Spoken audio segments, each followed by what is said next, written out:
Hello there, this is AD Robles, and you're listening to AD on the Fight, Laugh, Feast Network.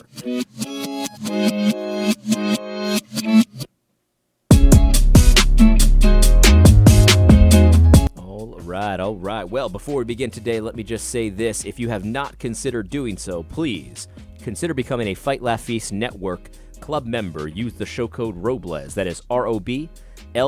Use the show code ROBLES, that is ROBLES. You get to support the content that you enjoyed listening to so that we will keep making it. But more importantly, you get access to private content that only members get. You get access to discounts on awesome gear, like, for example, this shirt or even this hat, other stuff like that. Plus, I also think if you sign up, you get sent to you like a mug or a cup or something like that. Check it out before you do, just to make sure that I'm right. But there's lots of benefits as well. So not only do you get the benefit of supporting this content, but you also get benefits beyond that. So you will have lots of benefits to partake in as a Fight, Laugh, Feast Network Club member. Use the show code ROBLES, that is ROBLES. Today I want to talk about Bitcoin, because I like Bitcoin in some ways, but in a very fundamental key way, I don't like it. And so I want to talk a little bit about it because, you know, one of the things that I know is true is that I kind of agree with Elon Musk that he said he was responding to Peter Schiff about something or other about Bitcoin. Peter Schiff is a notorious Bitcoin bear, and I agree with a lot of what Peter Schiff says about Bitcoin. Not everything, but a lot. And he was saying that Bitcoin is BS, but not as BS as fiat currency, like the US dollar or something like that. But there is something about I just fundamentally can't get on board with. I can't wrap my mind around, so maybe you can help me out. And I was listening, actually, to Peter Schiff about this, and he kind of put a fine point on something that I've been thinking a lot about regarding Bitcoin. Again, I like Bitcoin for some things, but there's a big problem, in my opinion, and I want to talk about that today. So I started thinking about this problem as a child. And I will say as a child, probably like a teenager or something like that. I was doing something I was not supposed to be doing.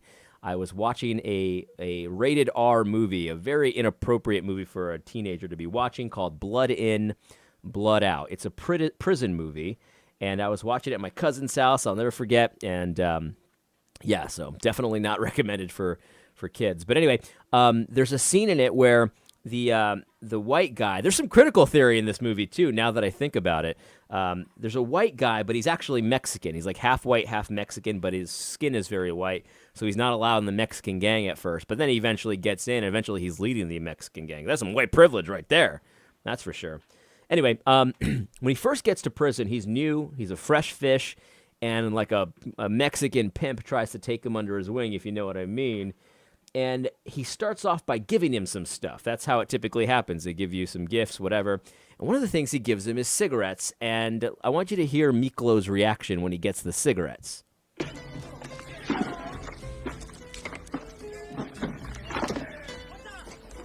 There's Miklo right there.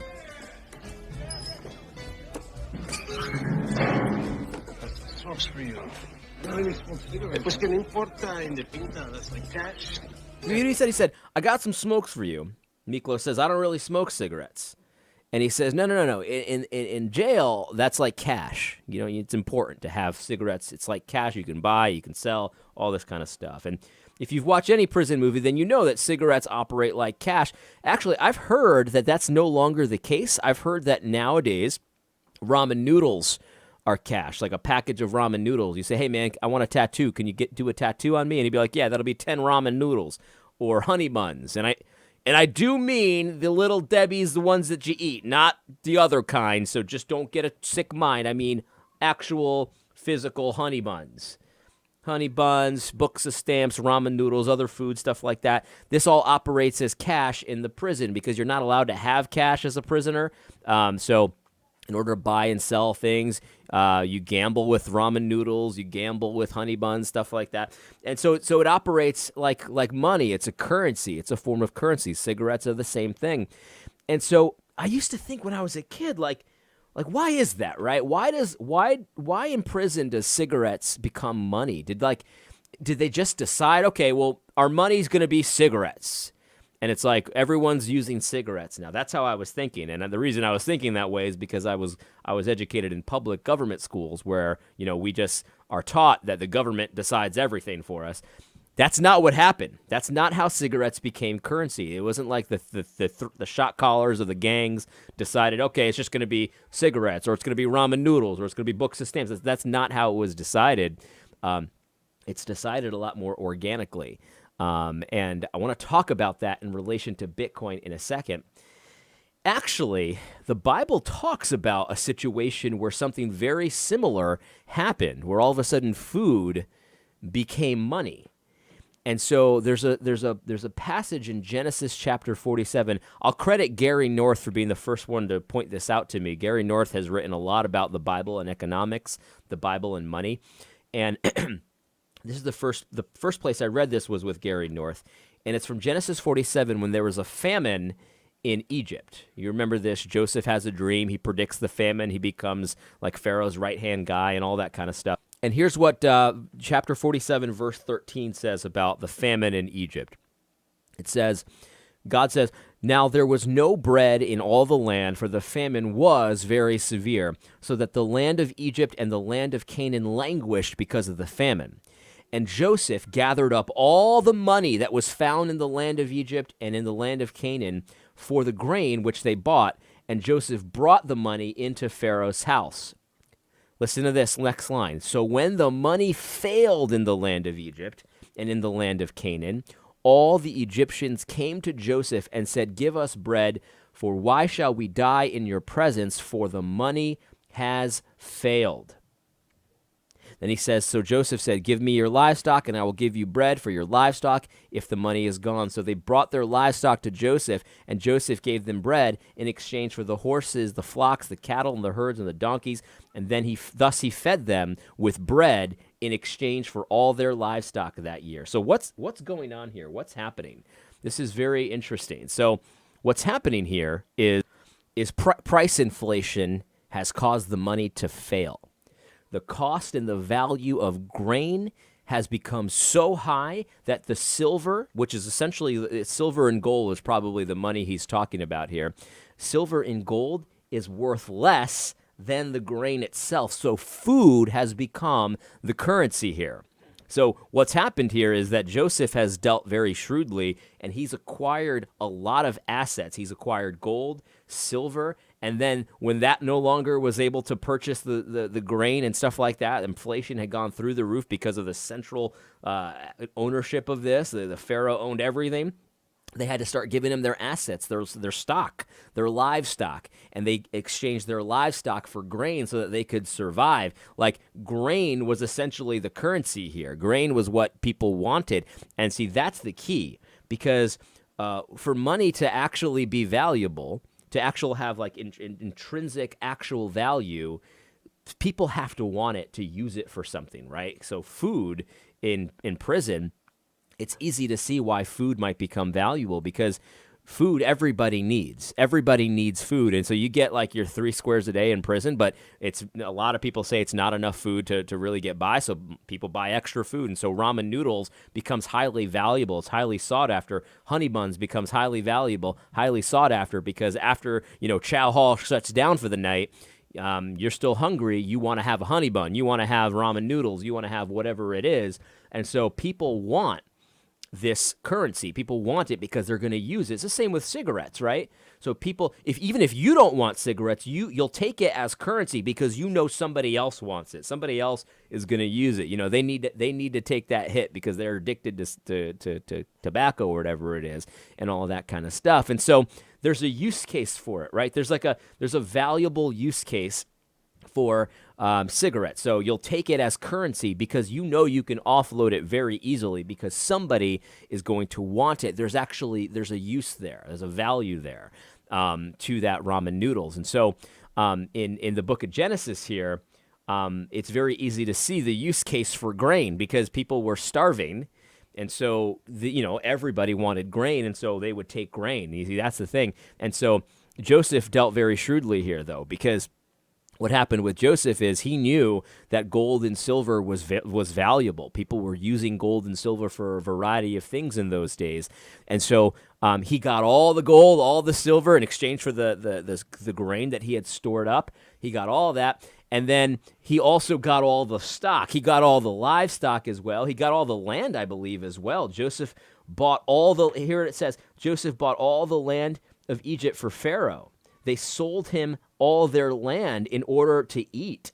So it's like Pharaoh got everything because he had cornered the market on grain, and in order to survive, people had to sell them the shirt off their back kind of thing. And so the money failed here, but really what happened is the silver and gold failed, but the true money of the time, the currency of the time was grain. And so grain became the money kind of thing. So what does all this mean, right? What does all this mean for Bitcoin? And something that I personally think is the future of money, honest money, gold. What does this mean for these kinds of things? So I think when you think about Bitcoin and how it's a digital currency. Elon Musk says it's BS, but not as BS as the American dollar. I kind of agree with him there. But do we need to have money that's BS? I don't think we do. We don't need to have money that's BS, right? And think about Bitcoin, right? Like if you own Bitcoin right now, is it all that desirable? Like, is it like cigarettes in prison? Is it like ramen noodles in prison? It really isn't. Like, there's not that many stores that take Bitcoin. There's a lot of speculation that eventually that'll be the case where everyone will want Bitcoin and all of that kind of stuff. But what I'm wondering is what's the use case? What's the end game for Bitcoin, right? I know that there are use cases for it, but they're, in my opinion, like they're not that strong for Bitcoin. I think they are pretty strong for blockchain in general, but for Bitcoin, I just don't see it. And so right now, you're kind of like when you hold Bitcoin, it's like, okay, well, pretty soon you'll be able to buy a Tesla.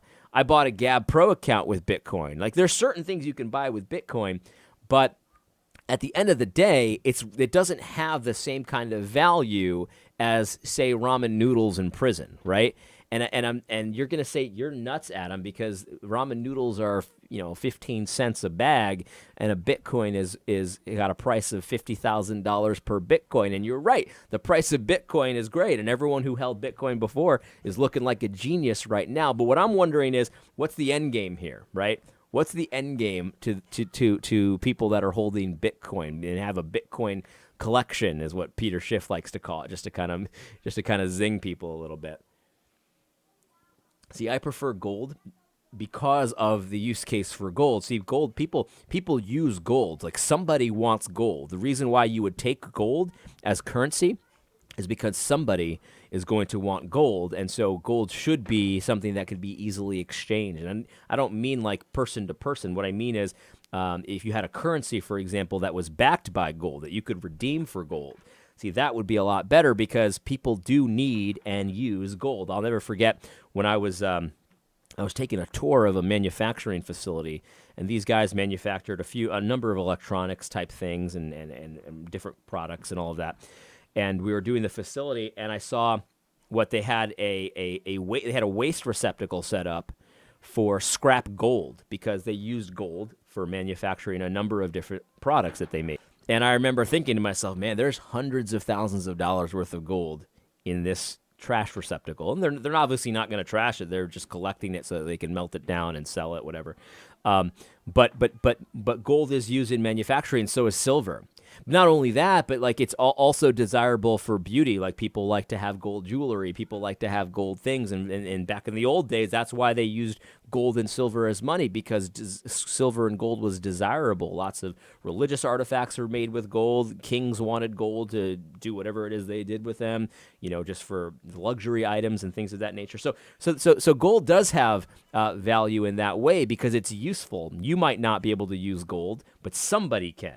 It's the same thing with Miklo with the cigarettes. He couldn't use the cigarettes. He didn't want them. You know what I mean? Like there was no reason for him to have the cigarettes, but he knew, well, he learned rather, that somebody in prison wanted cigarettes.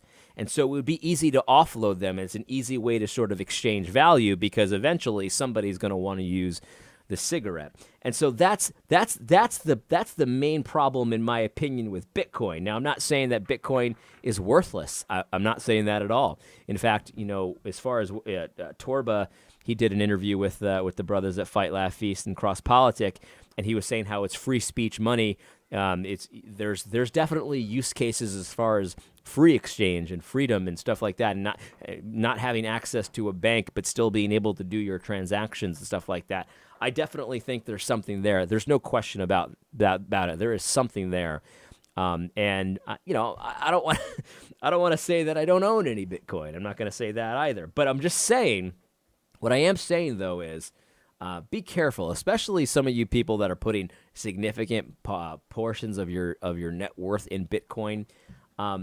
Make sure that it's going to be a situation where it's not just that somebody wants to speculate on Bitcoin, that you're counting on that value coming out. There's actually a use case behind it. There's actually a situation where it's like in prison, like you get the ramen noodles because people like to eat ramen noodles. They're going to want that after Chow Hall closes down. Same thing with cigarettes and stuff like that. Same thing with grain back in Genesis.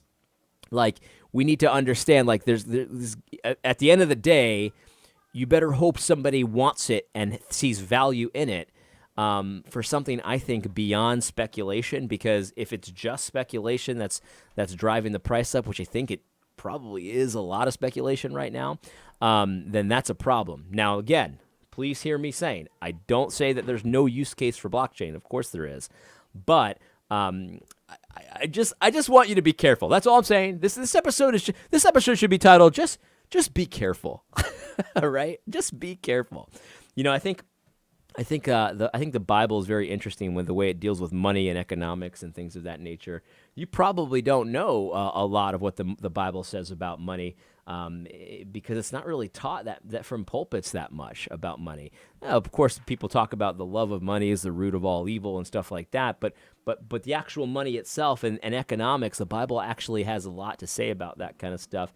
And I think as far as, inflation and all of these, $1.9 trillion stimulus package and stuff like that, Christians ought to be against those things because those things actually are immoral. We see many places in the Bible, and one of the most popular ones is Isaiah, where it talks about your silver has become dross, your best wine mixed with water.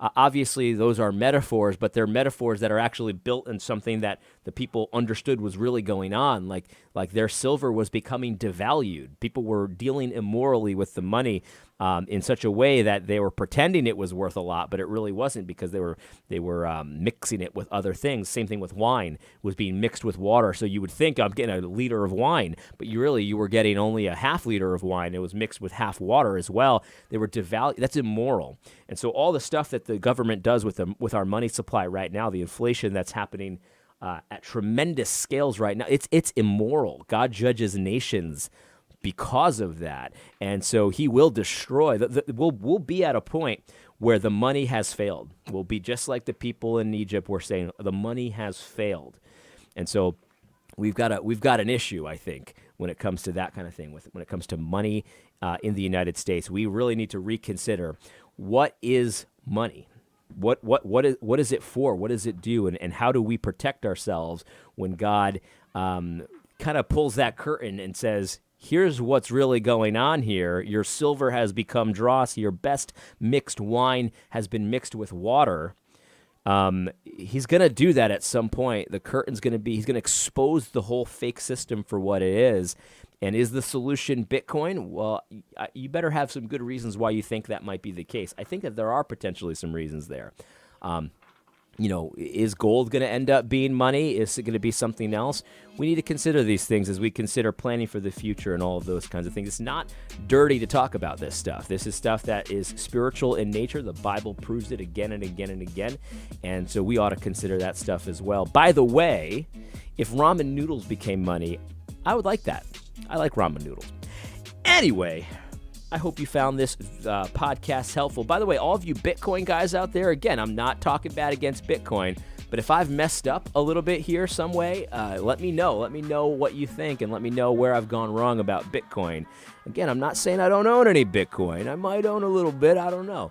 Well, actually, maybe it's more accurate to say some satoshis. Isn't that what it is? They're satoshis. I don't know. I own a few satoshis. You know what I'm saying? But yeah, guys, I just wanted to bring some of that to bear. The scripture talks about a lot of this stuff. I am by no means an expert, but it's worth thinking about, especially in a time where the nation is so clearly being judged in almost every way. I don't think economics is going to get a pass from God. He's got his eye on what we're doing with our economics. It's totally immoral and all of that kind of stuff. I hope you found this podcast helpful. God bless. Don't forget to tune in next week on Thursday for AD on the Fight, Laugh, Feast Network.